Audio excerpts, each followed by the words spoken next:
let me see, it was 1950 I got married, so I got here before that. 1947 I came to New York. And I was sent here by my advisor from the social work department where I had majored, in which I had majored at the University of Kentucky. And I graduated in 46, and came up to learn what social work programs they had outside of Viper and Hazard, Kentucky. The only thing we had was welfare, and so I went to learn some new programs, and they sent me up to the Henry Street Settlement and to the summer camp, and we had a wonderful summer there with all the little children from Henry Street. I didn't know where Henry Street was. I went straight to the camp up in Croton and spent the summer. And then after the camp was over, they said, come on back for a few weeks and stay with us and see how you like the settlement. So I came back to Henry Street, got used to it, and met everybody there and saw the programs the afternoon and the evening when the kids came in after school and the teenagers came in at night.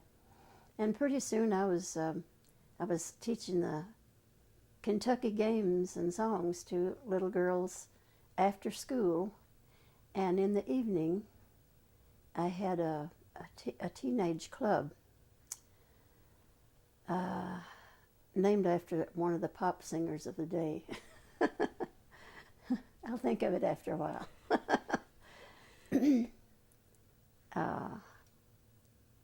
I stayed there, and then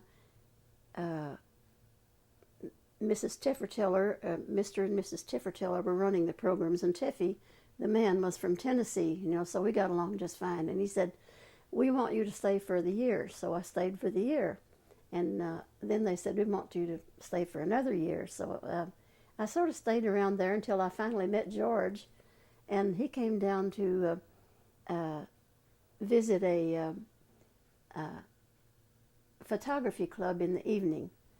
And there I was playing with the kids, playing ping pong or something, and he liked the way I looked. So then we had a square dance on Saturday night, and he came back and danced with me and said, do you want to go to Michael Herman's next week? Michael Herman was a dance teacher, like couple dancing from Europe and things, and he had a program in New York every week.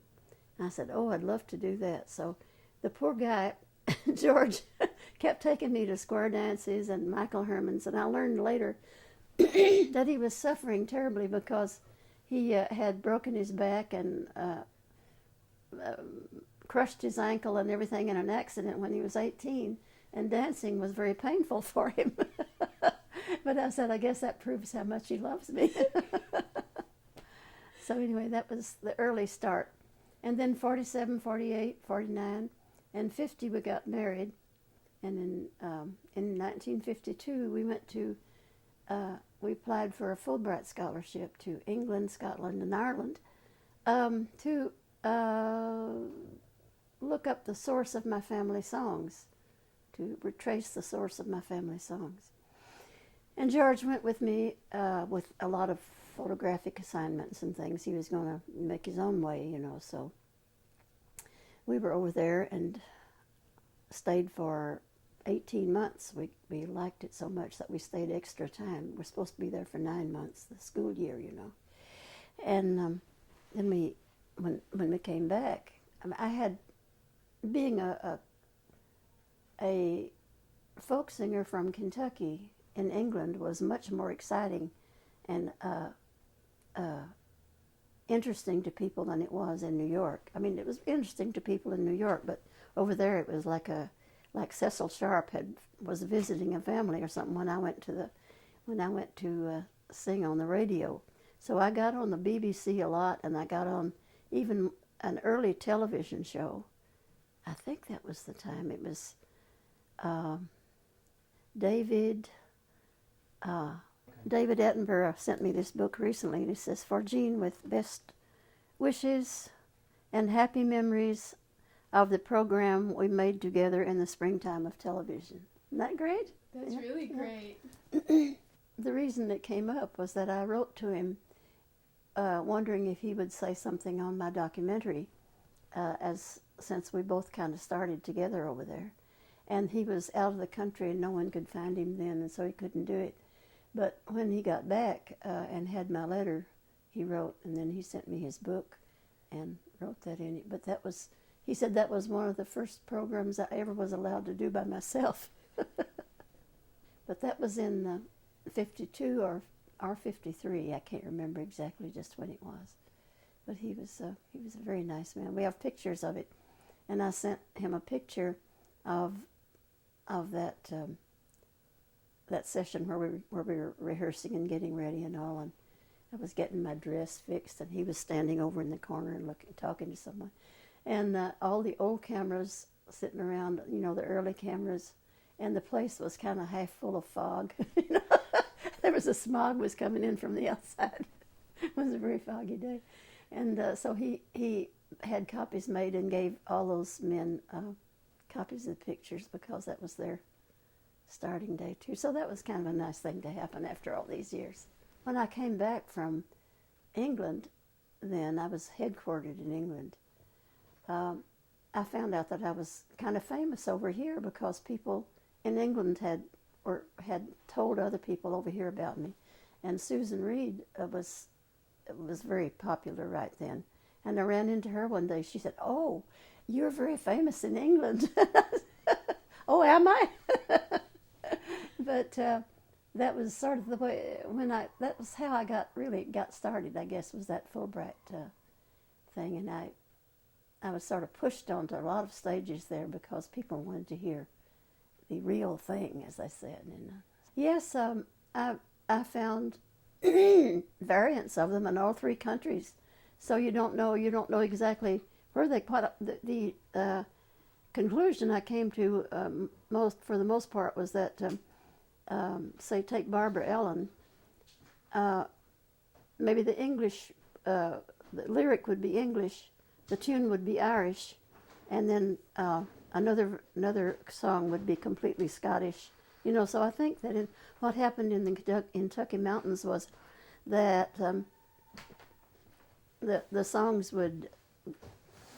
the people would take the tune they liked and put the words they liked to it, and they sort of made their own versions that way, so that a song could be a mixture of parts from England, Scotland, and Ireland, and maybe Wales. And so it was kind of interesting. That was an interesting thing to find out, is that they didn't come over just exactly the way they were, but they got the best elements of everything got put in. So I think our songs are better than theirs. That's right. It's the best of. I see that gets us up to, well, maybe 55, 56, 57. And then I think there was the beginning of the revival may have been, the early sort of edges of the revival was starting in the late 50s. And that was when the Berkeley Festival started. And I went out there and sang at that festival and met a lot of people and widened my horizons. And I think I went back to that festival for about 5 or 6 years straight after that.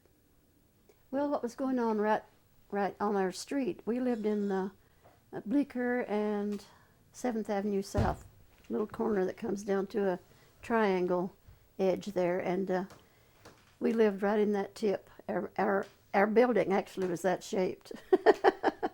And over on the right, as you look down, was a wonderful bakery, so we had good smells all the time in our apartment.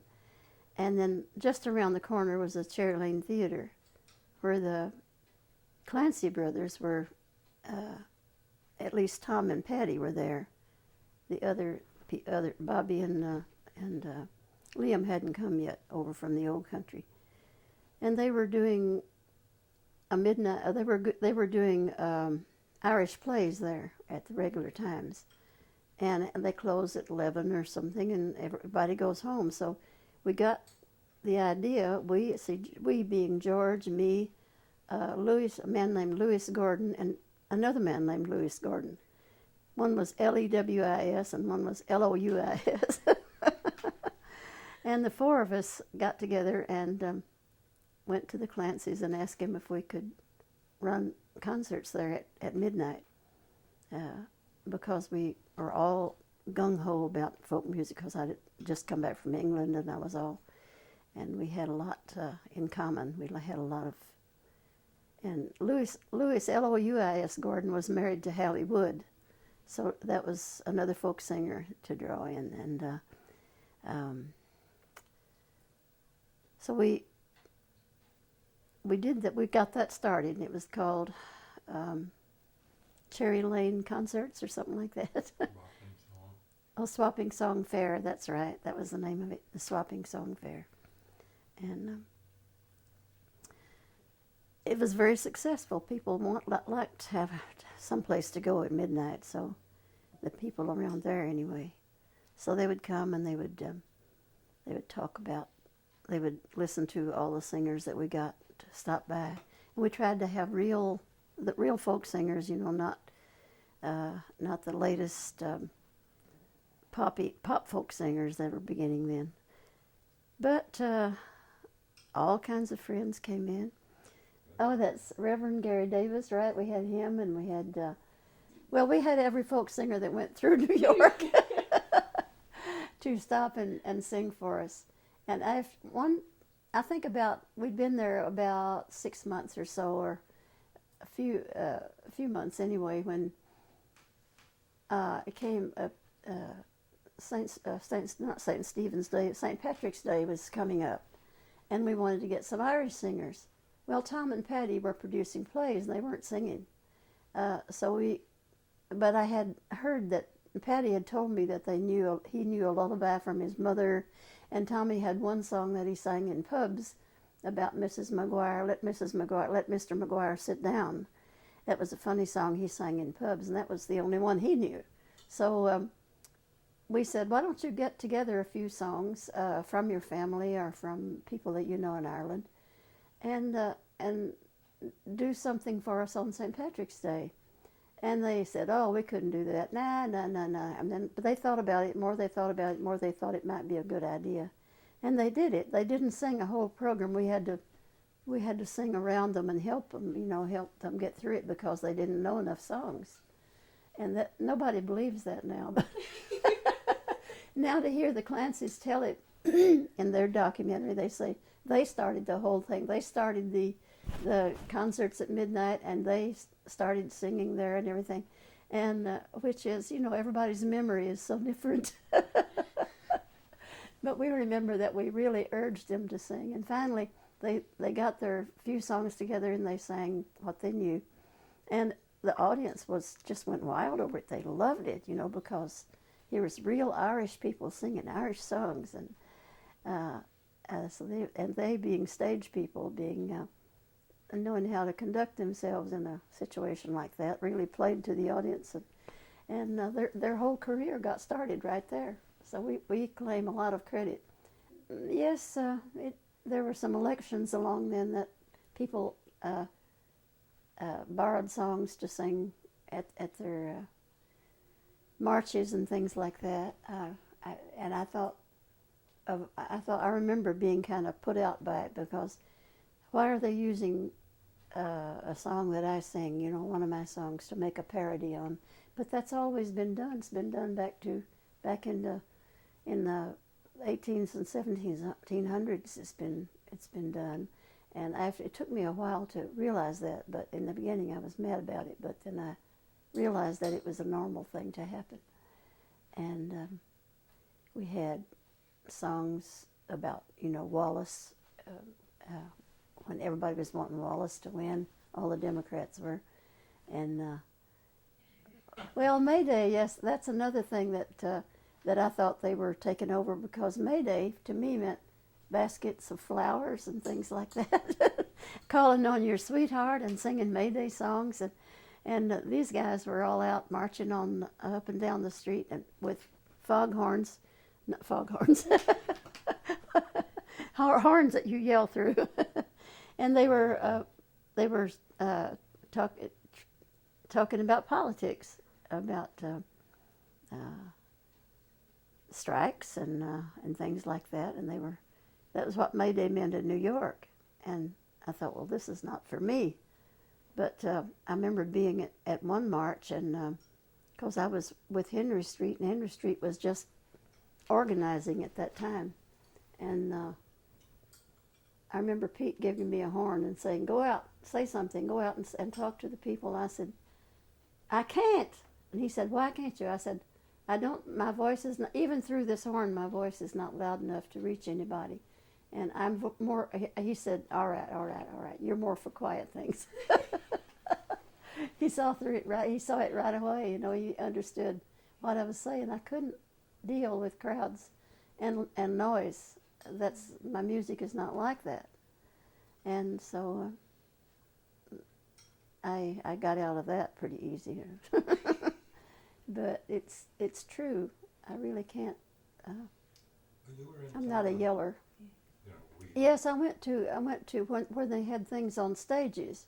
Then I could go and I could sing things and more quietly that still got the point across. And so I took part in those.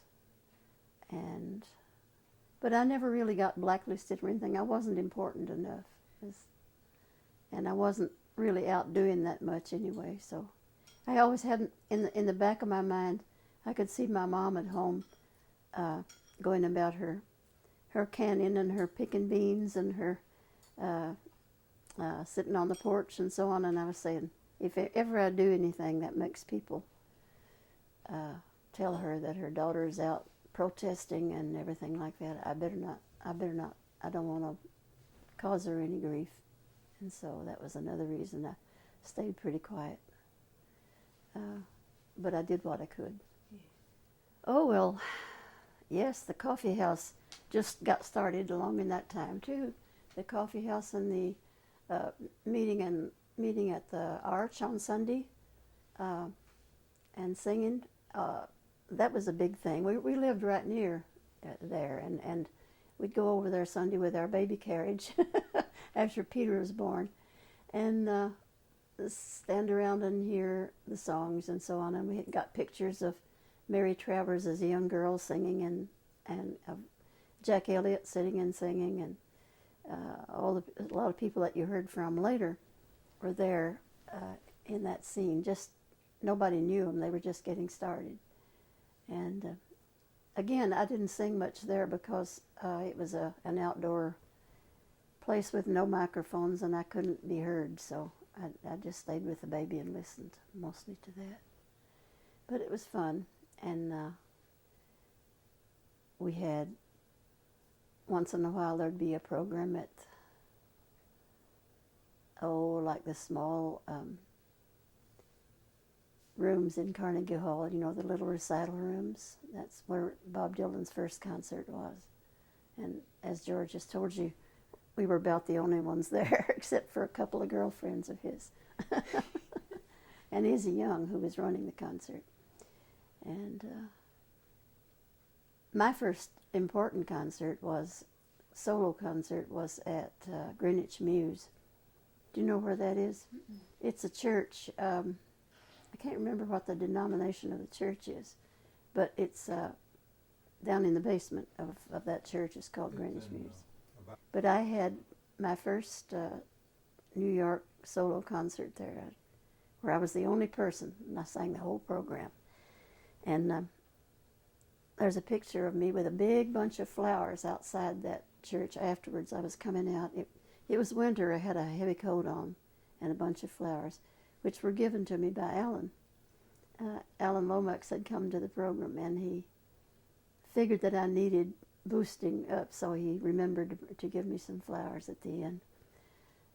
So that was another venue. And then there was Columbia were running concerts again. Alan was doing at their contemporary music festivals every year, each year annual things. He would have a folk music night.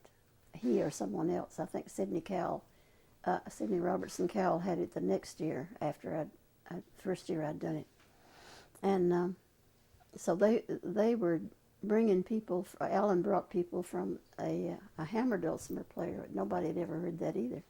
From the Northwest, he brought him out, and on that first one, there was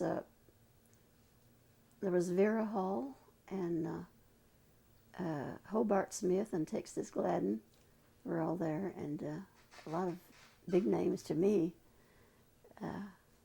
So it was wonderful to be up there with them all, and singing with them. And that night, we were all in the back waiting for the thing to begin, and this little fellow came jumping into the room. He was sort of hopping and jumping all around the room. He had a guitar case, big guitar case. His hair stuck straight up on top. And he ran. There was a lot of just microphones standing all around, dead ones waiting for use. And he ran all around the room and blew into every microphone. And I said, "Who is that crazy man?" And Ellen said, "That's Woody Guthrie." So that's my first time to meet Woody, and he was very friendly and very nice, and he wasn't on the program. He had just come to see us. He heard that there was going to be a program, so he showed up. And let's see, that was another venue. Venues, let's see, where else did we sing? 1947, I came to New York, and I was sent here by my advisor from the social work department, where I had majored, in which I had majored at the University of Kentucky. And I graduated in 48 in people's homes and called house concerts. And that's still going on, too. It's when you go to a place and nobody's heard of you much, but you want people to, some of your friends want to get together, and then they invite other people, and you get a living room full of people, and everybody pays a little bit, and it's sort of one of the little perks that you pick up along the way if you're not very famous. Yeah. Oh yes, we had people over there, yeah, and sometimes, and then there were things like rent parties. Alan Block used to have rent parties where everybody would come in and leave $1 in the hat, and they would apply it toward their rent. And then for that, you could just all sit around in his loft and just sing all night, and sing and pick. And Alan gave me a guitar. Alan Block gave me my first guitar. It was a little tiny little small guitar like that, and I still have it somewhere. But those were the days when if you had something that somebody else could use, you just gave it to them. You didn't try to sell it or anything. You didn't put it on eBay. And there were lots of dances, and a lot of good dances, country dances and square dances and things around town. I remember the people from Sing Out used to run dances. I remember Irvin Silber he always had blue jeans, which were kind of dressing down in those days. They're very famous, very comfortable and popular now, but in those days it was always like you were being country if you put on blue jeans. So he'd have his blue jeans and his old shirt sort of off the shoulder, and he'd have a big red bandana sticking out of his back pocket and one tied around his neck. And everybody tried so hard to look like old country people, But they had good times, I guess. Yes, I guess I did my first recording, like in that Jack Holzman was a student. Where was it? Somewhere in Pennsylvania, and Swarthmore maybe, or not maybe. It wasn't Swarthmore, but it was a small college where they taught using great books. And I can't remember the name of it, but he and his partner Paul, somebody was started Electra, and they had recorded one record of avant-garde songs by somebody called Georgiana Bannister, and she did all these sounds. You know, that one of the first records that ever was done there, and it didn't go. Nobody bought it, and he sold 10 copies or something like that, and he was getting discouraged. But Ed Canby, who was my friend from the Pinewoods Club and from Country Dance Society, where I met him, and he was Henry Seidel Canby's son, and his big interest was music, and folk music was mainly it, and madrigals and things like that. Well, he met me at, and I was singing on the program at one of the dances at Pinewoods, and he said, "You should make a record. Let's make a record." And so I started going to his apartment. He had an apartment in the village, all full of books and recording equipment, heavy early recording equipment. And the landlord was after him to move because all of his stuff was so heavy, all those albums and all. They were just breaking the floor down, you know. So, anyway, I'd go there, and we would record a ballad or two, and then he told Jack about it, and Jack started coming to the recording sessions. And so we recorded it in his living room. That was the first record, Jean Ritchie singing songs from her Appalachian family, or some big mouthful, you know. And then the next place we went to was a church basement near Henry Street, when it was easier for me to record after work, while they would come down, and we'd go to the church basement over, Episcopal church basement across the street, and we recorded some of it there. And it was done in several sessions over 6 months or so. You know, we weren't hurrying or anything. And so the record came out after I had gone to England on the Fulbright in 1952. The record came out, and I heard from Jack. I still have the letter upstairs somewhere. "I think it's going to be a great hit. We have already sold 100 copies." He was so happy. And I was happy too. I was really tickled. And and Jack came and lived in our apartment. Jack and his friend who was helping run the company. They lived at 7th Avenue, 88 7th Avenue South was my address. They lived and took care of our apartment while we were gone. And but that was, let's see, Jack was just a what I called a callow youth then. He was about 17 or 18, it seemed to me. He may be a little older. And his father had given him the money to start this record company with. So my record was actually the first record after Georgiana Bannister. It was the first folk record. And he went on with folk music then for a long time. He did Frank Warner and Cynthia Gooding, and did he do the Clancys? No, he didn't do the Clancys. No, he didn't do the Clancys. They weren't really enough started yet. Ratkin, Jean and Ratkin, Francesca, yeah. Jean and Francesca. And He did Oscar lots of Oscar Brand, and lots of people. Theo Bickel. And so he had a long run with folk music after that, but I was the first. And so I always tell everybody I started Electra Records. And the record has just now come out again. You know about that, don't you? Yeah. Yeah. The first two records and the first Warner Brothers record are all put together in a little package. Oh, the next recording I did was in where is it? Is it Apple? Or is that the name of the studio? The one in England where the Beatles recorded? Yeah. But I was there before them. I recorded in their Yeah, studio. it's the Abbey Street. Abbey Street, yeah. Abbey Road. Abbey Road. Yeah. Abbey Road, yeah. Yeah. Apple was the name of So something you else. did two separate. Apple was their label. Yeah. Abbey Road was the Yeah. studio. And I didn't meet them,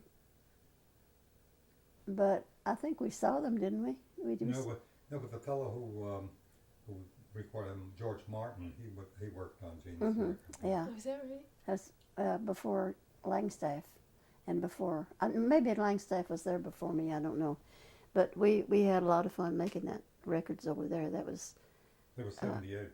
they were records for his master's voice, and it's just like three little records, and there were three songs on one side and three on the other. I think I just did one a record, but the BBC did that for me. And then coming back here, let's see, multi-track. Did we do multi-track? Yeah, that was. And actually, the one. Was that Clearwater's Remembered, or Yes, was it? that was Mhm. remembered. Yeah. Yeah, that was. A lot of it was with the musicians, but there was some where they added Mhm. tracks. What year was the Abbey Road? That was 52. 52? Mm-hmm. 52, 3. I remember one of the sessions on that first Sire record. We had a lot of people working with us, and I believe it was David Bromberg that came in and said, "Could I play on your record?" And I said, "Oh, we have so many. I don't think we can take another." I turned him down. He said, "I don't want any money. I just want to pick, you know." I'll never live that down. Yeah. Well, yeah, he was on I a did lot of both my records. my early records, and Marshall Brickman was on my record too with David, one of the Folkways ones. I think it was the one I remember is Precious Memories. Yeah, they were on. They were on that, and Marshall Brickman went on to be a great film writer and got very famous on his own. He was trying to be a comedian in those days, besides being a musician. And he was very funny. Everything he said was funny. He was really a comedian. I don't know how it started. It was there a long time before I got there. It was Mo, you know. Mo Ash, yeah. Moses Ash. What was his father's name? Sholem? Sholem Ash, yes. Mo was just interested in music and in ethnic things, in speech and things from different parts of the country and the world. And he did a fantastic amount of work putting it all down, and probably never made any money, but everybody always thought he was making $1 million off of my record, you know. As Jack expanded his label Yeah. in the '60s, were you aware of the acts that he was signing? Were you listening to any of those acts? The acts. Yeah, but I mean, he was signing bands like Butterfield Blues Band and the Doors and. Oh yeah, I think the Doors we was the never first listened one to we the Doors. really noticed, but we never paid much. We had the Limelighters, and we knew them too. We knew the That was a Limelighters, sort yeah. of big, No, I just thought he was moving on. You know, that's what people do, who want to follow the trends, and he was doing it, so it didn't bother me. But it was something that I wouldn't do. I never thought that I was important enough in folk music or in music to try to do that. So I just kept singing what I knew and did the best I could with that, and was always kind of happy that I wasn't a household word. You know, I liked the idea that I could just walk around with my kids in the grocery store and nobody knew me, and nobody was trying to get a piece of my dress as I was going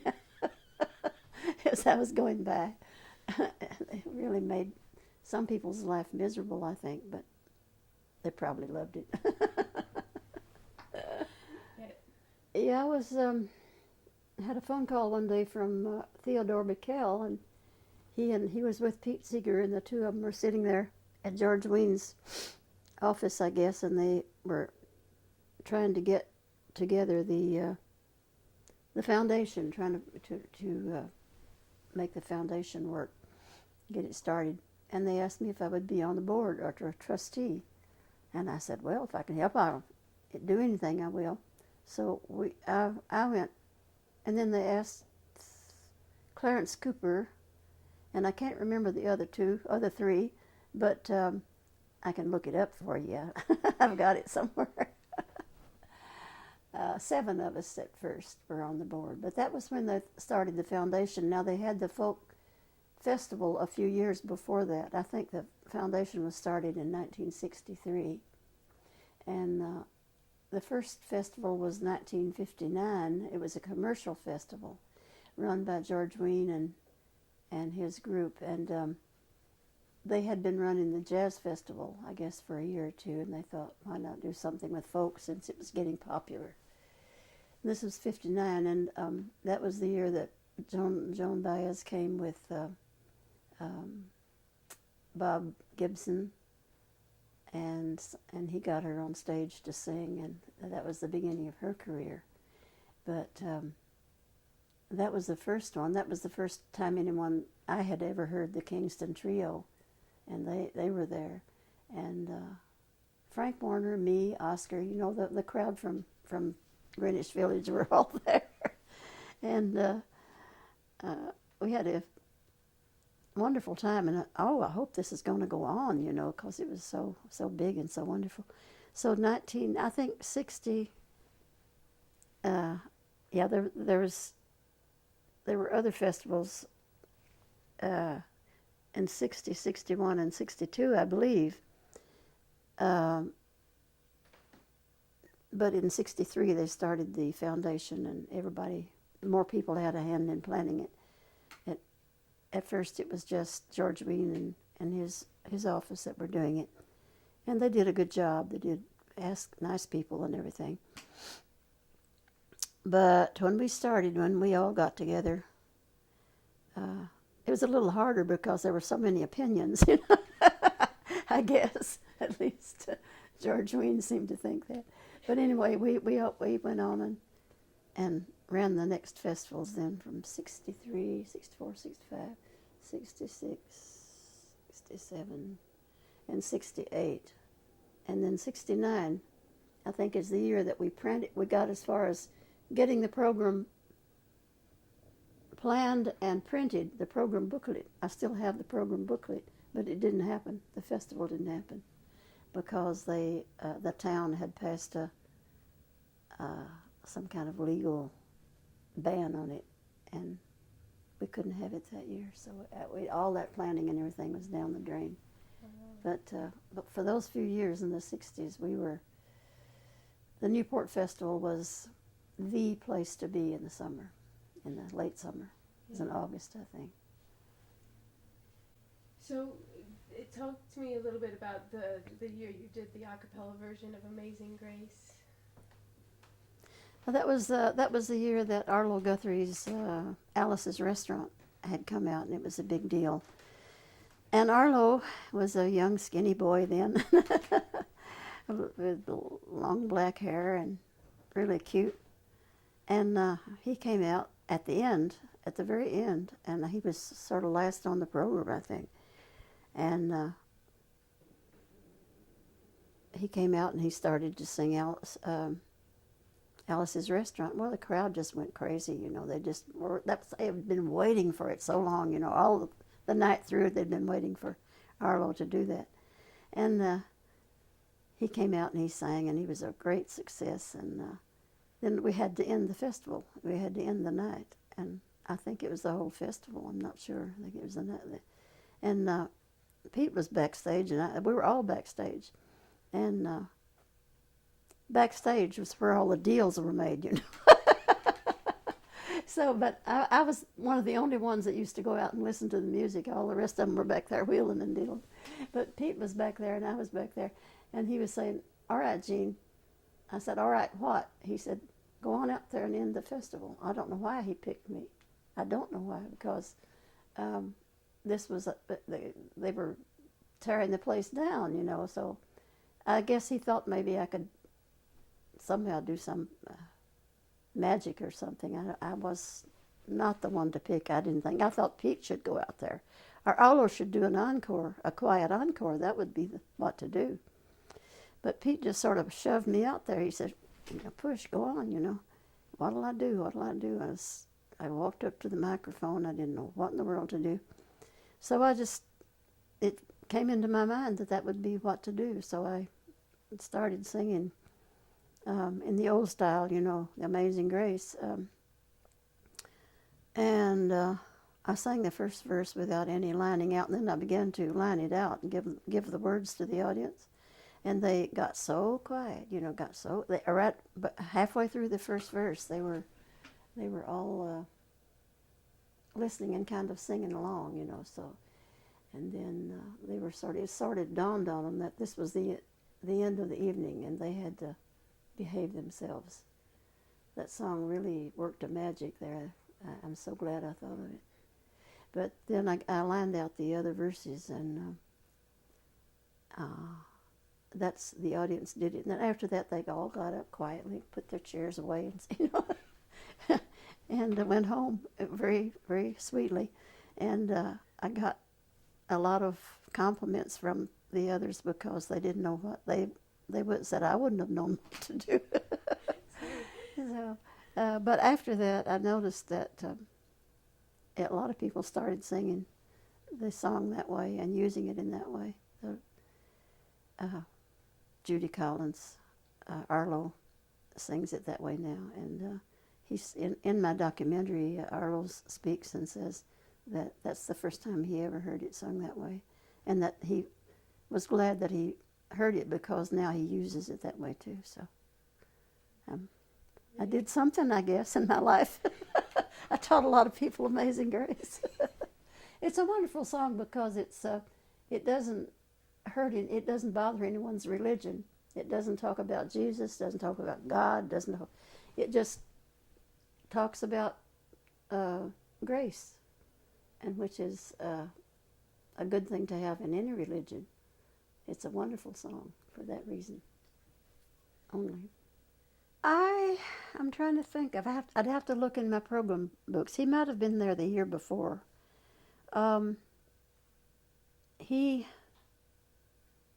sure he must have, because he'd been around for several years in the village, singing and everything. And I guess, was it 65? Yeah, well, the thing was that nobody knew he was going to do it except him. Except him and the people who were playing with him.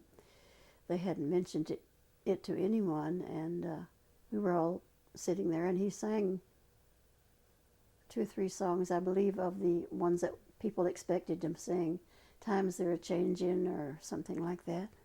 And then he started this electric thing, and he with all kinds of loud sounds and drums and all kinds of things like that. And it just shocked everybody. They all went, oh! Plus everybody was gasping. But of course, his fans in the audience, anything he did, they liked him so much that anything he did they thought was the voice of God. So they were all happy out there and accepting it and everything. But backstage, I don't know, there weren't many people backstage right then. They'd all gone out to hear him, I guess. And Pete was there, and I was there. And Pete was running all around looking at the ground. And I said, what's the matter? What are you doing? He said, I'm looking for a rock. So I said, what for? He said, to throw through that whatever it is out there, that machine that he's using. He said, I want to break it. He was really, tears were streaming down his face. He was so, because Bob was kind of somebody he sort of regarded as a son in the music, as his son, and he just thought that this was a big betrayal of the music that he would do that. And I can't. Everybody got over it after that, but it was a hard moment for Pete Yeah. and for a lot of us. Well, I didn't pay any attention to what he was putting on the stage. I guess people in the audience saw it, but I didn't because I was in back behind the curtains. Probably some people did, yes, and had an inkling, but I didn't. And I don't think Pete did either because he was very surprised and displeased, let's say. And what was Dylan? What was Dylan like in the years before that? I mean, He was just sort of one of the crowd around there. You sit at tables together and talk and listen to the music. And I think Gertie's, he came to Gertie's a few times, Folk City, and I was there a lot because Mike Porco used to have me every few months. He'd want me to come in. I went in to Gertie's the night that, or the week, rather, I guess he stayed a few nights, that Doc Watson did his first solo gig there. And Ralph Rimsler was the reason for that. He came and asked me if I'd do it because he said Doc's a little nervous because he's not with the band anymore and he has to do everything by himself. And I think nowadays, if Doc was nervous, if Doc was nervous, the world is coming to an end, because he is so good and so people love him so much. But Clarence Ashley never gave him any. He gave him one song for every evening that he played with him. He gave him one solo song. He was afraid to give him any more because Doc was just so good that Clarence was sure that he would steal the show if he let him do any more. That's what I think anyway. And I was with them in the Ash Grove out in California. I did the half of the program. They did the other half.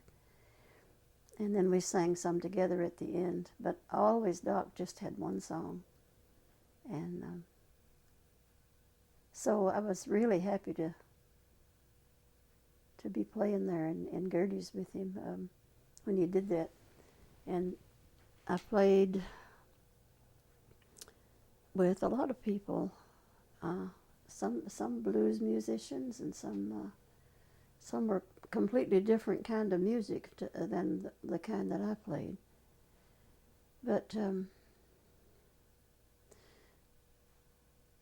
it all went over. Everybody seemed to like everything that was going on. They just liked being there. Gertie's Folk City was a nice place. There was another place that was the place to be.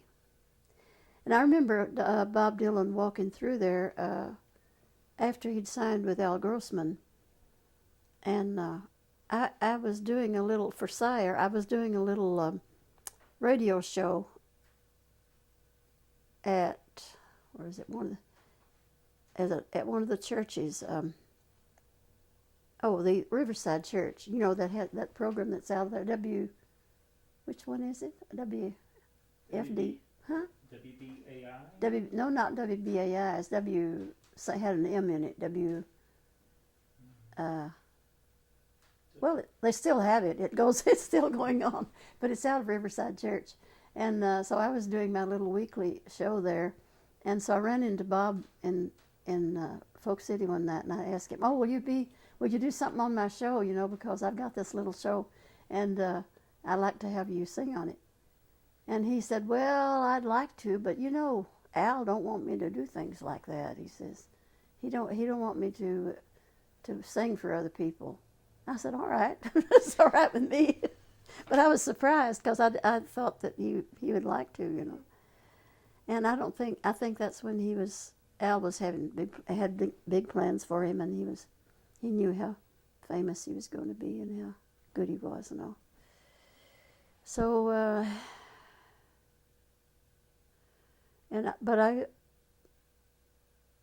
we used to be together a lot in all the scenes there, all the doings and happenings. Bob seemed to be a shy person, a very shy person. He never came jumping into a room and taking over or anything. He just was sort of hung out in the corner until someone noticed him. And I remember going to a concert one night at, I believe it was somewhere like Carnegie Hall. And that we had free seats, and so we were sitting on the front row, you know, where all the freebies sit. And we came down to the front row, and we were finding our seats and so on. And Bob was on the program, and some other people. I wasn't on the program that night. So these two smiling, middle-aged people came over and said, "Oh, we'd so love to meet you. Bob's spoken so much about you." I said, "Oh, yes. What are your names?" And they said, "Oh, we're Mr. and Mrs. Zimmerman. We're Bob's parents." They had come to New York, and they had come to his program. But so I've met them. I met Mr. and Mrs. Zimmerman. They were real sweet people. Yeah. I never saw them again.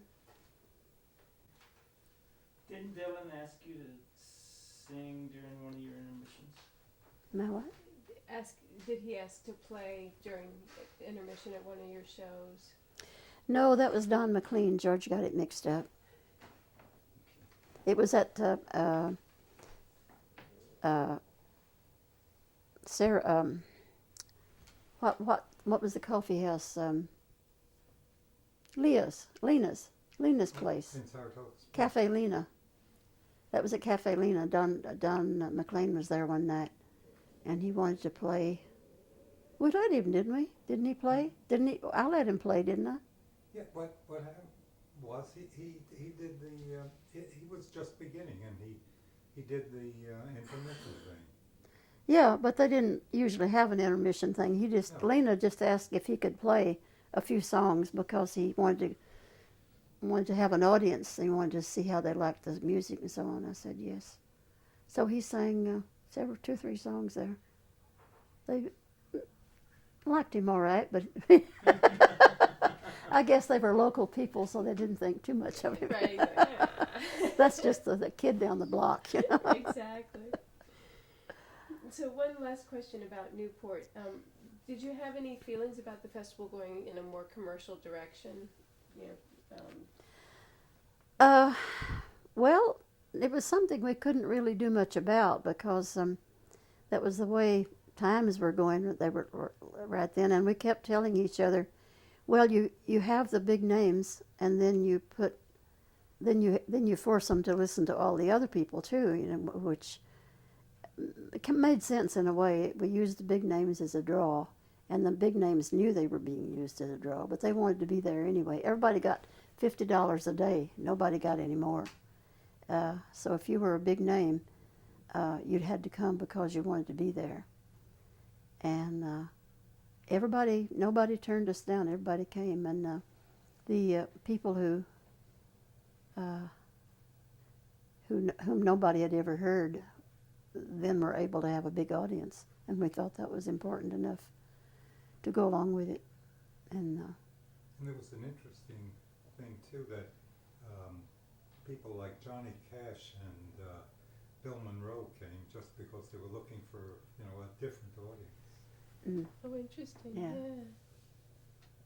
Yeah, they really enjoyed singing for just folks. Yes, it was a very exciting time. I remember, who was the old man that used to go around town with, that everybody listened to, and Moondog? Moondog. Moondog was around very much. He was very, very popular right then, and he would you couldn't sit in a restaurant or any place in the village unless. After a while, he'd come Moondog, and he'd come in and he'd hand out all of his leaflets. And did he ever sing? He sang, didn't he? Didn't he? He did a recording. He did some music. Of his music that he had sort of written. Yeah. Songs that he had written, wrote right? poetry, and I was shocked once because I bought one with, handouts, and it was as anti-Semitic as could be. It could have been more anti-Semitic. Yeah, but he was kind He was a hero anyway, no matter what he was saying. You know who he is? Yeah, I know. He actually lived with Philip Glass for a while. Okay. Yeah, I know very well. Oh, Diane Murdoch. Diane Arvis photographed him. Yeah, so, yeah, He Diane used to stand Artis. on the corner there at 40th Street and 6th Avenue, Mhm. and my balcony looked right down. Oh my God. Yeah, I've seen photographs of him. I didn't meet any of the poets that are famous or anything like that. I just people are always standing declaiming on the corners about something or other. Sometimes they were preaching, and sometimes they were saying poetry. Sometimes they were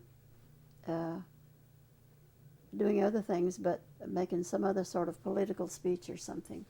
But it was everybody considered the village their platform in those days. They could just get up on anything that got them above the heads of the people, and they had an audience. There was people selling things. I guess they're still doing that. Little things that danced and so on. There were people, we'd go to Chumley's thinking we had a secret place that nobody knew and that all of our friends would be there. And or some of them anyway. You'd go into, see, what was the place that was sort of famous for, if you had a new record, you'd go there to celebrate the new record. Bottom line, probably. No, the Bottom Line, maybe. I was thinking about something else, but I remember going to this place one night and when one of Rosalie Sorrell's records was coming out, and Johnny Cash was there, and he said, "Well, Ritchie, when are you going to write me a song?" I said, "Okay." So I went home and I sent him a song, and he didn't like it. But somebody else recorded it, so it was all right. I think it was My Dear Companion. But then And he recorded another one. no, he it recorded- was Too he- Many Shadows. Oh, Too Many Shadows, yeah. Didn't he record Old 97? No, he recorded the L and Then Don't Stop Here yeah, Anymore. right. He was no, his wife June was the first one in country, I think, to record that, and then Johnny recorded it, and a lot of people after that did it, but he was sort of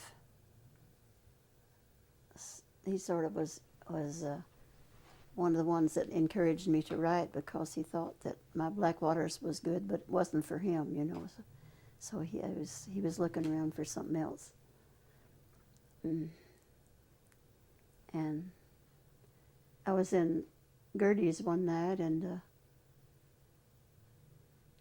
I think I was in the audience that night, and somebody brought this girl with a gingham dress and ruffles and long hair, and she was about 17.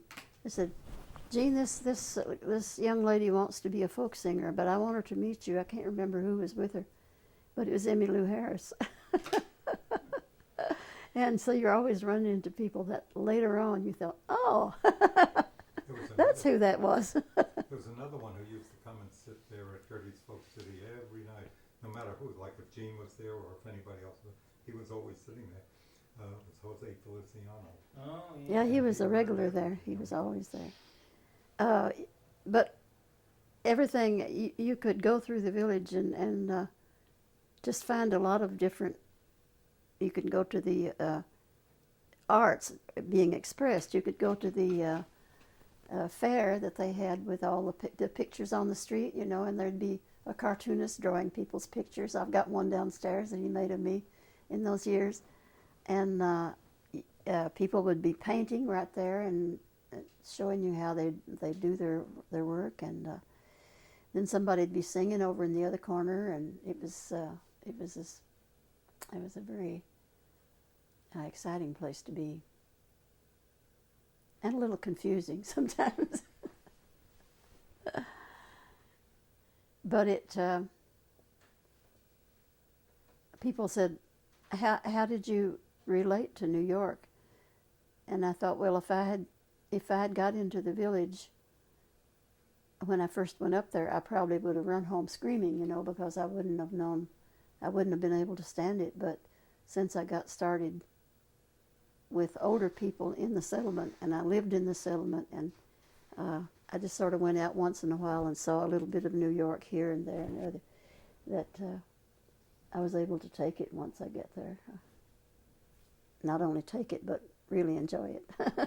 A very quiet part of it. I didn't do much, but I survived anyway.